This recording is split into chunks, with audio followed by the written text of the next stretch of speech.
ജ്ഞാനം 17-ാം അധ്യായം 1 മുതൽ 21 വരെയുള്ള വാക്യങ്ങൾ. അങ്ങയുടെ വിധികൾ മഹത്തമവും അവർണ്ണയവുമാണ്. അതിനാൽ ശിക്ഷണം ലഭിക്കാത്തവർ വഴിതെറ്റിപ്പോകുന്നു. വിശുദ്ധജനം തങ്ങളുടെ പിടിയിൽ അമർന്നെന്ന് കരുതിയ അധികാരികൾ അന്ധകാരത്തിന് അടിമകളും നീണ്ട രാത്രിയുടെ തടവുകാരുമാണ്. നിത്യപരിപാലനയിൽ നിന്ന് പുറന്തള്ളപ്പെട്ട് അവർ അവയുടെ ഉള്ളിൽ അടയ്ക്കപ്പെട്ടു. വിസ്മൃതിയുടെ ഇരുണ്ട മറയ്ക്കുള്ളിൽ തങ്ങളുടെ രഹസ്യപാപങ്ങൾ കണ്ടുപിടിക്കപ്പെടുകയില്ലെന്ന് തെറ്റിദ്ധരിച്ച് അവർ ഭയചകിതരായി ചിതറിപ്പോയി. ദുർഭൂതങ്ങൾ അവരെ ഭയാഗ്രതരാക്കി. ഉള്ളാറുകളിലായിരുന്നിട്ടും അവർ ഭയവിമുക്തരായില്ല. അവർക്കു ചുറ്റും ഭീകര ശബ്ദം മുഴങ്ങി. ഇരുണ്ട ഉഗ്രസസ്യങ്ങൾ അവരെ വേട്ടയാടി. അഗ്നിക്ക് പ്രകാശം പകരാൻ സാധിച്ചില്ല. നക്ഷത്രങ്ങളുടെ ദീപരശ്മികൾ ആ വെറുക്കപ്പെട്ട രാത്രിയെ പ്രകാശിപ്പിച്ചില്ല. സ്വയം ജ്വലിച്ചതും ഭീകരവുമായ ഒരു അഗ്നി എന്നിയെ മറ്റൊന്നും അവരുടെ മേൽ പ്രകാശിച്ചില്ല. തങ്ങൾ കാണുന്ന വസ്തുക്കൾ അദൃശ്യ വസ്തുക്കളേക്കാൾ ഭീകരമാണെന്ന് അവർക്ക് തോന്നി. അവരുടെ മാന്ത്രിക കലയുടെ വ്യാമോഹം തറപറ്റി. അവർ അഭിമാനം കൊണ്ട ആ വിദ്യ പരിഹാസ്യമായി. രോഗബാധിതമായ മനസ്സിൻ്റെ ഭയവും വിഭ്രാന്തിയും മാറ്റമെന്നിയവർ തന്നെ പരിഹാസ്യമായ ഭയത്തിന് അടിമപ്പെട്ടു. ഭയപ്പെടാൻ ഒന്നുമില്ലാതിരുന്നിട്ടും അവർ മൃഗങ്ങൾ പോകുമ്പോഴും സർപ്പങ്ങളുടെ സീത്കാരം കേൾക്കുമ്പോഴും പേടിച്ചു വിറച്ചു. അവർ ഭയം കൊണ്ട് വിറച്ച് നശിച്ചു. ഒരിടത്തു നിന്നും ഒഴിവാക്കാൻ വയ്യാത്ത വായുവിൽ പോലും കണ്ണു തുറന്നു നോക്കാൻ അവർക്ക് ധൈര്യമില്ല. തിന്മ ഭീകരത്വം നിറഞ്ഞതാണ്. അത് തന്നെ ശിക്ഷിക്കുന്നു.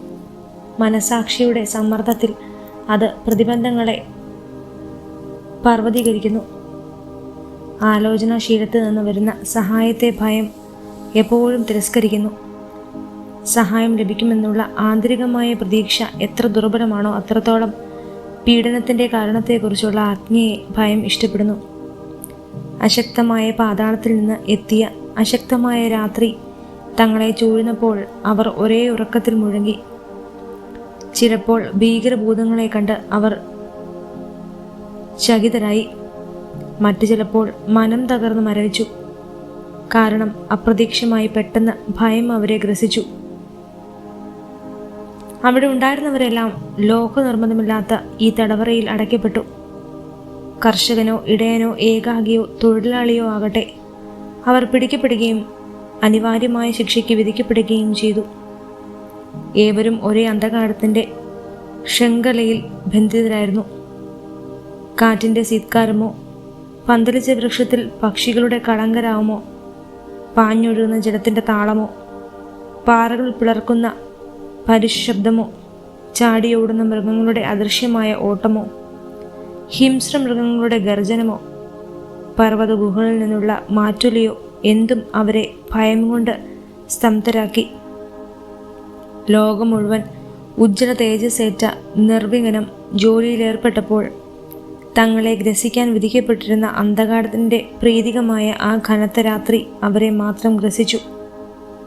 എന്നാൽ ആ അന്ധകാരത്തേക്കാൾ കനത്ത അന്ധകാരം അവർക്ക് തങ്ങളിൽ തന്നെ അനുഭവപ്പെട്ടു. ജ്ഞാനം 18-ാം അധ്യായം 1 മുതൽ 25 വരെയുള്ള വാക്യങ്ങൾ. എന്നാൽ അങ്ങയുടെ വിശുദ്ധ ജനത്തിൻ്റെ മേൽ വലിയ പ്രകാശമുണ്ടായിരുന്നു. ശത്രുക്കൾ അവരുടെ ശബ്ദം കേട്ടു, എന്നാൽ അവരുടെ രൂപം കണ്ടില്ല. പീഡനം ഏൽക്കാത്തതിനാൽ അവരെ സന്തുഷ്ടരെന്ന് വിളിച്ചു.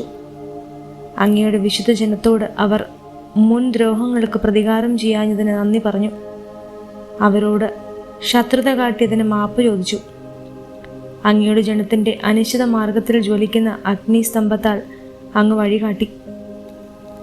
അവരുടെ പ്രതീക്ഷ നിർഭരമായ കുടിയേറ്റത്തിൽ അതവർക്ക് പ്രശാന്ത സൂര്യനായിരുന്നു.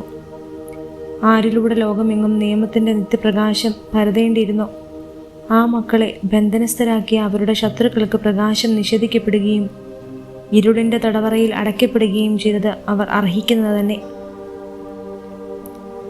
അങ്ങയുടെ വിശുദ്ധ ജനത്തിൻ്റെ സന്താനങ്ങളെ വധിക്കാൻ അവർ ഒരുങ്ങിയപ്പോൾ ഒരു ശിശുവിനെ അങ്ങ് രക്ഷിച്ചു. അങ്ങ് ശത്രുക്കളുടെ ഒട്ടേറെ ശിശുക്കളെ ഇല്ലായ്മ ചെയ്ത് അവരെ ശിക്ഷിച്ചു. അവരെ ഒന്നായി ഒരു മഹാപ്രളയത്തിൽ അങ്ങ് നശിപ്പിച്ചു.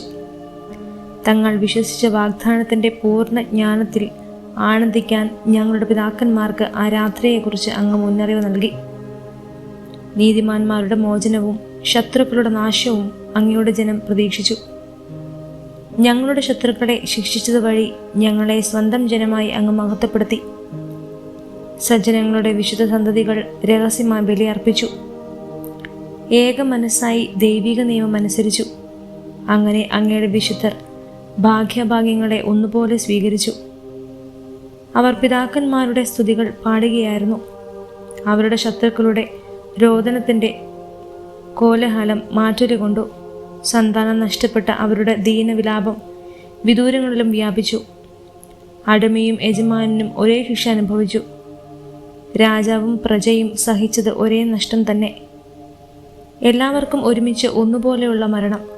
മൃതദേഹങ്ങൾ എണ്ണിയാൽ ഒടുങ്ങുകയില്ല. അവർ സംസ്കരിക്കാൻ ജീവിച്ചിരുന്നവർ മതിയായില്ല. അവരുടെ വത്സലപുത്രൻ നിമിഷനേരം കൊണ്ട് ഹതരായല്ലോ. തങ്ങളുടെ മന്ത്രവാദം കൊണ്ട് ഒന്നും വിശ്വസിക്കാതിരുന്ന അവർ തങ്ങളുടെ ആദിജാതരുടെ നാശം കണ്ടപ്പോൾ അങ്ങയുടെ ജനത്തെ ദേവസുതരെന്ന് സമ്മതിച്ചു. സർവത്ര പ്രശാന്തമൂകത വ്യാപിച്ചപ്പോൾ അർദ്ധരാത്രിയായപ്പോൾ അങ്ങയുടെ ആജ്ഞയുടെ മൂർച്ചയുള്ള ഖഡ്ഗം ധരിച്ച ധീരയോദ്ധാവ്, അങ്ങയുടെ സർവശക്തമായ വചനം സ്വർഗസിംഹാസനത്തിൽ നിന്ന് ആ ശാപഗ്രസ്തരമായ രാജ്യത്തിൻ്റെ മധ്യേ വന്നു. അവൻ ഭൂമിയിൽ കാലുറപ്പിച്ച് സ്വർഗത്തോളം ഉയർന്നു നിന്ന് എല്ലാറ്റിനെയും മൃത്യുവാൽ നിറച്ചു. ഭീകര സ്വപ്നങ്ങൾ പ്രത്യക്ഷപ്പെട്ട രൂപങ്ങൾ അവരെ ഭയവിഹ്വലരാക്കി. അപ്രത്യക്ഷമായ ഭിത്തികൾ അവരെ വേട്ടയാടി. അർദ്ധപ്രാണരായി അങ്ങിങ്ങ് ചിതറിക്കപ്പെട്ട അവർ തങ്ങളുടെ മരണത്തിൻ്റെ കാരണം വെളിപ്പെടുത്തി. പീഡനത്തിൻ്റെ കാരണമറിയാതെ അവർ മരിക്കാതിരിക്കാൻ അവരെ അലട്ടിയ സ്വപ്നങ്ങൾ ഇതിനെക്കുറിച്ച് മുന്നറിവ് നൽകി. നീതിമാന്മാരും മൃത്യുസ്പർശം അനുഭവിച്ചു. മരുഭൂമിയിൽ വെച്ച് ജനത്തിൻ്റെ മേൽ മഹാമാരി പടർന്നു പിടിച്ചു. എന്നാൽ ക്രോധം നീണ്ടു നിന്നില്ല. പെട്ടെന്ന് നിഷ്കളങ്കനായ ഒരു ധീരനായകൻ അവരുടെ രക്ഷയ്ക്കെത്തി. തൻ്റെ ശത്രുക്കളുടെ പരിചയമായ പ്രാർത്ഥനയും പാപപരിഹാരത്തിൻ്റെ ധൂപാർച്ചനയും കയ്യിലെടുത്ത് അങ്ങയുടെ കോപം ശമിപ്പിക്കുകയും വിനാശത്തിന് അറുതി വരുത്തുകയും ചെയ്ത് താൻ അങ്ങയുടെ ദാസനെന്ന് തെളിയിച്ചു. അവൻ ക്രോധത്തെ ശമിപ്പിച്ച് കായബലത്താലോ ആയുധശക്തിയാലോ അല്ല, ഞങ്ങളുടെ പിതാക്കന്മാർക്ക് നൽകിയ വാഗ്ദാനവും ഉടമ്പടിയും അനുസ്മരിപ്പിച്ച് തൻ്റെ വചനത്താൽ അവൻ ശിക്ഷകനെ ശാന്തനാക്കി. മൃതദേഹങ്ങൾ ഒന്നിനുമേലൊന്നായി കുന്നുകൂടിയപ്പോൾ അവൻ ഇടപെട്ട ക്രോധത്തെ ജീവിച്ച നിലയിലേക്ക് കടക്കാതെ തടഞ്ഞു. അവൻ അണിനിരുന്ന മേലങ്കിയിൽ ലോകത്തെ മുഴുവൻ ചിത്രണം ചെയ്തിരുന്നു. 4 രത്നനിരകളിലും പിതാക്കന്മാരുടെ മഹിമകളും കിരീടത്തിൽ അങ്ങയുടെ മഹത്വവും ആലേഖനം ചെയ്തിരുന്നു. വിനാശകൻ ഇത് കണ്ട് ഭയന്ന് പിൻവാങ്ങി. ശിക്ഷയുടെ രുചി അറിഞ്ഞതുകൊണ്ട് തന്നെ മതിയായി.